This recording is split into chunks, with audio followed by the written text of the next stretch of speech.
Okay, it's time to play some fan-made games. Obviously, there's a shit ton of them, so I just grabbed some, and honestly, I might make a second fan game video, as there's so many fan games. I don't know, we'll see. Leave your suggestions in the comments. But for now, let's get started on these fan games. I'm not going to do the one per franchise rule here, as some franchises just have way more fan games than others. I think the only rule I have here is no mods or hacks. Also, like, no fan remakes. I'm also including a small snippet of where I talked about Streets of Rage fan games. Anyway, this is just straight up fan games. I'll pick my top 10 at the end, and I'll indicate the ones I'm thinking of with a symbol. Let's begin. Avengers United Battle Force has big points for being a fun beat-em-up. It uses a lot of inspiration and assets from the Avengers arcade game. My favorite character is Abigail Brand, and I knew nothing about her. This game introduced me to her. It also gives you bios of a lot of the characters to introduce you to them. She was my favorite because she uses guns, and honestly that was a lot of fun. I don't think I've used guns much in beat-em-ups, but I really enjoyed it. Not only is it a good fan game, but I honestly think it's better than the Avengers arcade game. The one it's like a fan game of, so that's a huge milestone. Batman and Catwoman in the Long Night. This game already gets bonus points for me for being in 3D. Not that 3D is better than 2D, they're both great. It's just rarer to see 3D indie games, I guess. This game, however, is not good. The content in the game is not even 5 minutes worth, and the AI in combat is just garbage. As it stands right now, I don't even know this can be called a game. I don't think so. Dig Dug EXE. I was expecting it to try to be scary, but it actually seemed to be Dig Dug, but a little worse. Eventually, you reach round 4, which doesn't take that long, and that's when the game tries its thing. Again, I was expecting horror, but Dig Dug did call me daddy, which I guess in its own way is horror too. Then the game fake crashes, and that's it. Honestly, super disappointed. Five Nights at Freddy's Chuck E. Cheese rebooted. Literally, it's like Five Nights at Freddy's, but with mascots swapped for Chuck E. Cheese characters. It's fine. It definitely made me jump, but it didn't do much, and the OG Five Nights at Freddy's is better. G.I. Joe Attack on Cobra Island is a super fun beat-em-up with tons of Joe assets and a lot of music and sounds from the cartoon. Seeing these 2D sprites of G.I. Joe and Cobra characters was awesome. Now for the issue, despite the amount of Joes there are, there's not a lot who are playable. Of course I went with Snake Eyes though.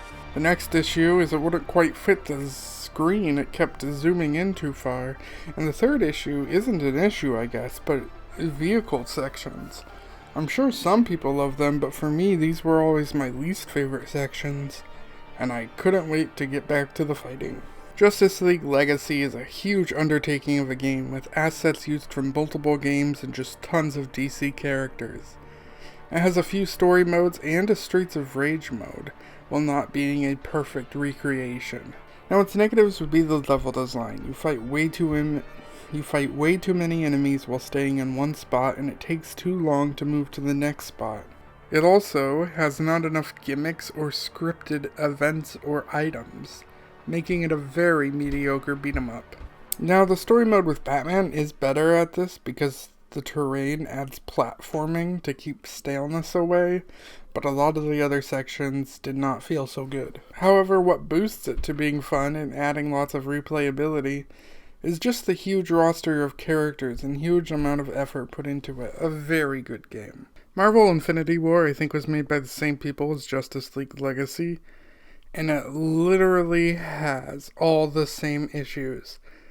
But it does have more gimmicks to make it slightly better. By gimmicks, I mean literally anything minor or major to change up the gameplay. Like if you fought one enemy type a lot, they give you another instead of the same one. Or maybe you protect someone, or fight a boss, or have a CPU ally, or literally anything from keeping it from feeling too repetitive. This one also has an insane amount of characters and again a ton of different story modes and tributes to other games. The love put in the amount of time and content is a lot, and it's for sure worth playing. Rock Bottom is a 3D SpongeBob fan game set in Rock Bottom. The goal is to not get a deep sea fish to put a balloon on your wrist while collecting money. While I can praise the visuals, the gameplay is empty and left a lot to be desired. Sonic 95 Scrambled Eggs is supposed to be like, what if there was a Sonic game on Windows 95?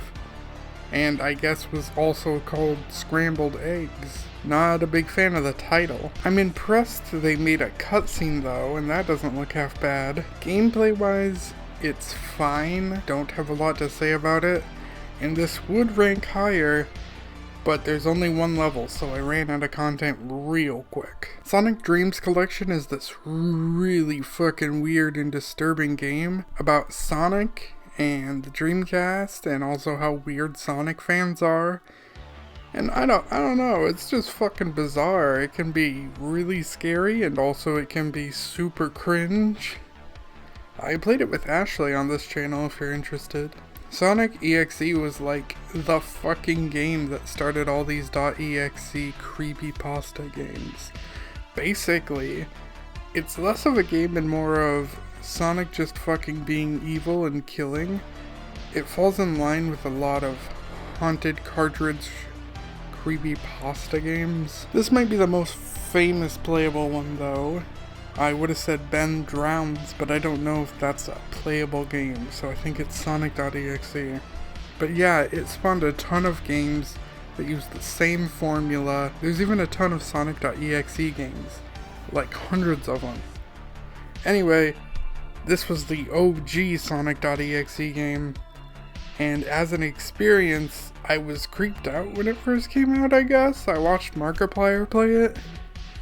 But when playing it myself, I don't even know if this counts as a game. It's more of a tap a button to die experience. Sonic GT. It's a bare bones 3D Sonic game that didn't run great in terms of frame rate. However, it looked cool and had a lot of interesting ideas, like springs that do different things, or off-wall double jumps. Does this game need work? Oh, for sure. But I was honestly impressed with what they had going here. Basically, I think it has the potential to be something great, but as it is now, it's a shallow experience. Sonic SatAM Liberations. If you grew up with Sonic SatAM or just love the series, this is a good game just for that. And the only one set in the universe that I know of. It even has poor quality cutscenes of the show to give you that old school vibe. This one is a strange beat 'em up thing. I wouldn't quite call it a beat 'em up, because all enemies die in one hit, but it's on a beat 'em up engine. It's open bore, which is what a lot of fan-made beat 'em ups use. It has running sections too, though. Overall, it's a good experience. Sonic the Hedgehog 3D. 3D, yes. Multiple characters, yes. Controls very poorly, yes. And yes, I know it's indie, so I shouldn't shit on it. I will say though, even mainline Sonic games have trouble with controls. So maybe getting Sonic to control well in 3D is just kinda hard in general, and only a few games have done it. Sonic Time Twisted. We got a 2D Sonic game, and it looks and plays wonderfully. It's got cutscenes. It's got a lot of Sonic CD type stuff, which you know is my jam. And I just think this one is good. Sonic Utopia takes that Green Hill Zone and fucking makes it an open world 3D version of it with the classic Sonic.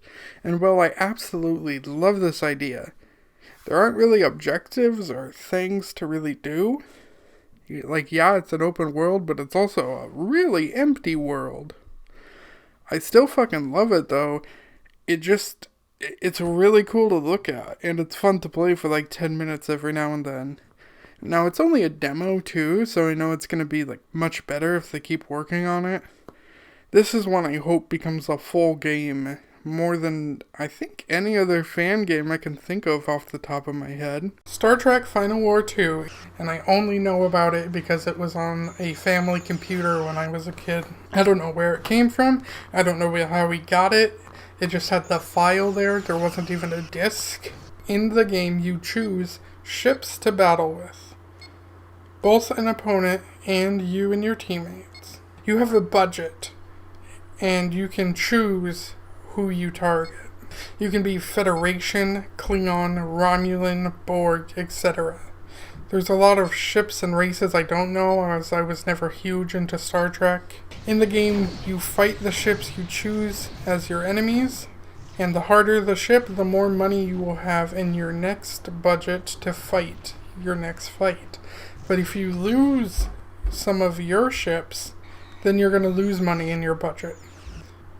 And you need one of these to play, so if you play on a laptop, you'll have to get a separate keyboard if you want to play. The game lets you add and subtract to shields, weapons, and engine, while giving you limited power and a warp drive, and to be able to target different parts of the ship, such as engines if you don't want them to run away, or hull if you want more damage. Down here, this shows when your phaser or torpedoes are ready, although some ships use a laser thing that's a separate button. And over here, I don't know what the fuck is happening. I ignore that. On your ship is your shields. Green is good, yellow is okay, red is bad, and gray means you got nothing. There's a lot of cool ships. My favorite one is this Batman-like one. I'm not sure what it is. It's that. But yeah, it cloaks while having shields, which is something nothing else has. The game is fun for like a pickup, but it isn't super memorable. Unless ships are your favorite part of Star Trek, then I assume you'd like this a lot. It can also get a bit laggy if the ships are big. Also, once you're the highest rank, you can buy a ship that can freeze time, and by aiming at energy source can kill in one hit. No joke. Here's me fighting 9 Borg cubes.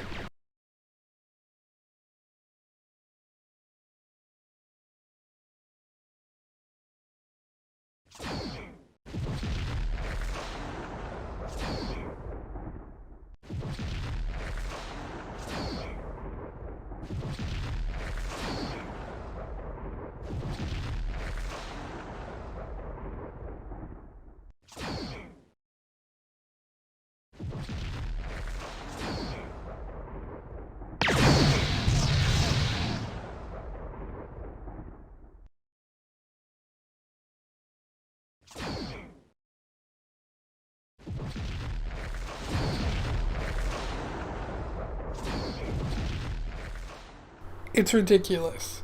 But then again, you unlock it by beating the game, so there's no story mode or other mode, so it's just you as ships fighting ships to get money so you can buy bigger, better ships.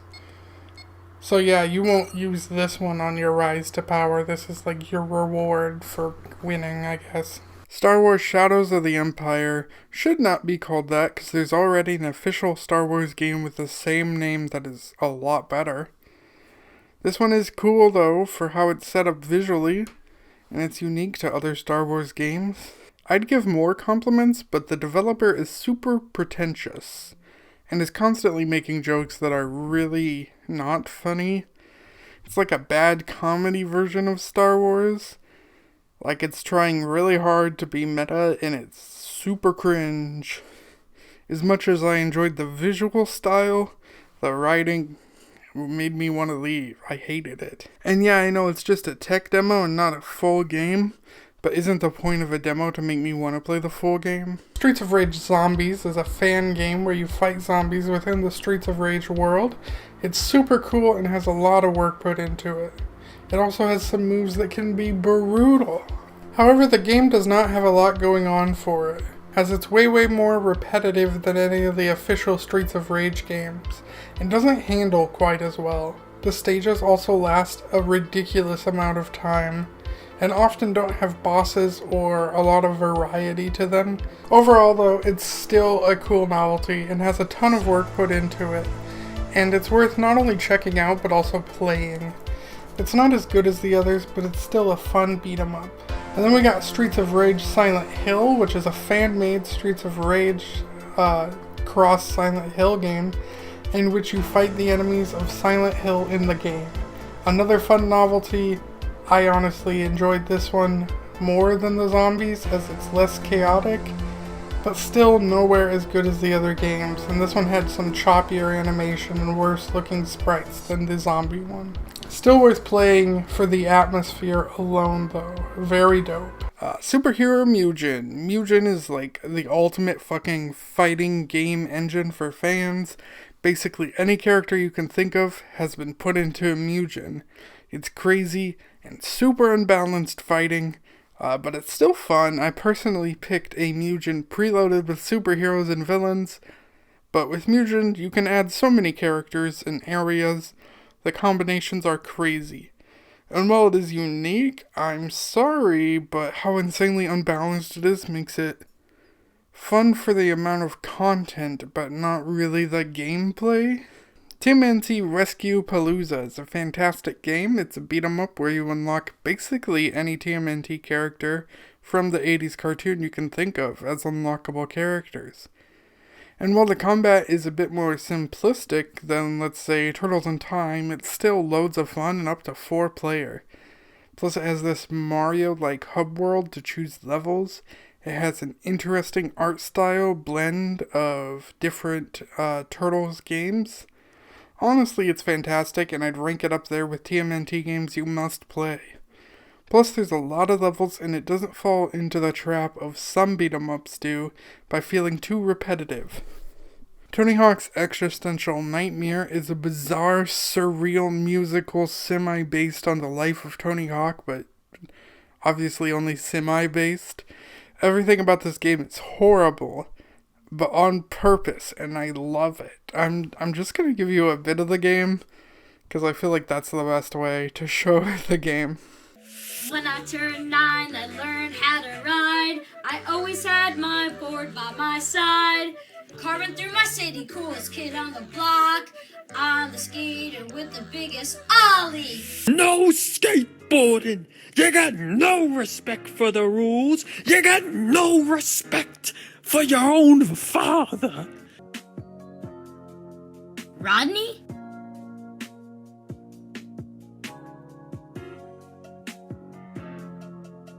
Hey, Anthony! Skating buds, we're best friends. Bad to the bone until the end. Ring, ring, ring, ring, it's found! Ring, ring, ring, ring, it's found! Ring, ring, ring, pick me up! Ring, ring, ring, ring, it's found! Hold up, I'm getting a call.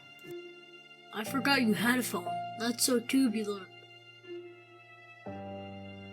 Mom? Are you okay?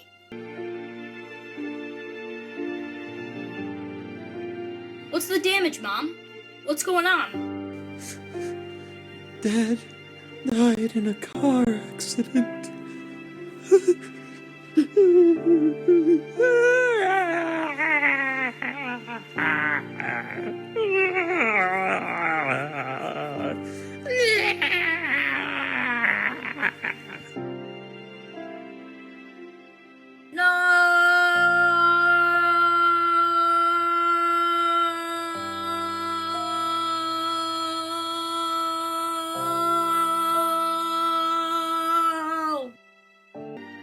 Most importantly, he never told you. But the reason he was in a wheelchair is because he broke his pelvis trying to do this one trick. That trick is called the 900. I can make you never fail. Never again will you have to bail. Are you the devil? Is this a dream or something? Well, that's my name to some, but I like to think I'm not quite scum. I prefer Activision as my name. So you want to be the best, oh, better than all the rest. Well then get ready for the stress, cause now you're mine, mine, mine. At last you'll finally shine. Don't worry, you'll be fine. I am the Hawk. I am the Hawk. I am Tony effing Hawk, the best skater on the block. I felt destined to be a legend. I didn't think twice when they named the prize. But some things you can't get back. Some words you can't take back. Some people you can't bring back.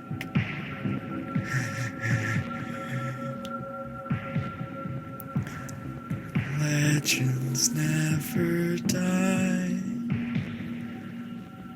Legends never die.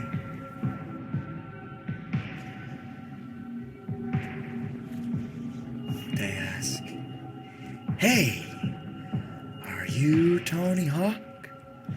And I say, "Yes, I'm right here." "But are you really Tony Hawk? 'Cause I'm pretty sure he's just a video game character." And I say, "Yes, I'm right here."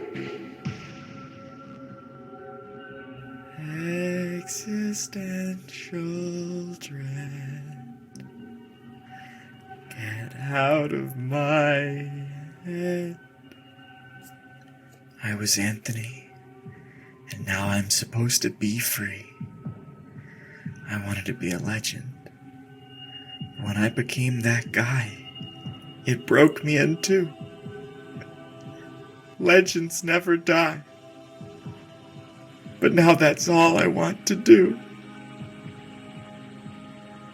Windows 3D Maze is literally the 3D maze screensaver on old Windows computers, but this dude made it into a playable maze. It's neat, but it's also not like fun or anything. Alright, let's get into these fan games and pick a top 10. This time's a little different from all the other times because I actually only have 10 games here, so I don't even gotta go through picking. Let's just hop into it. At number 10, Sonic Time Twisted. At number 9, Sonic SatAM Liberations. At number 8, The Avengers United Battle Force. At number 7, Marvel Infinity War. At number 6, Sonic Utopia. At number 5, Sonic Dreams Collection. At number 4, G.I. Joe Attack on Cobra Island. At number 3, Tony Hawk's Existential Nightmare. At number 2, Justice League Legacy. And the number 1 is Teenage Mutant Ninja Turtles Rescue Palooza. Thank you, and if you got more games for me, fan game wise, shoot them to me in the comments and I might make a second one of these for fan games.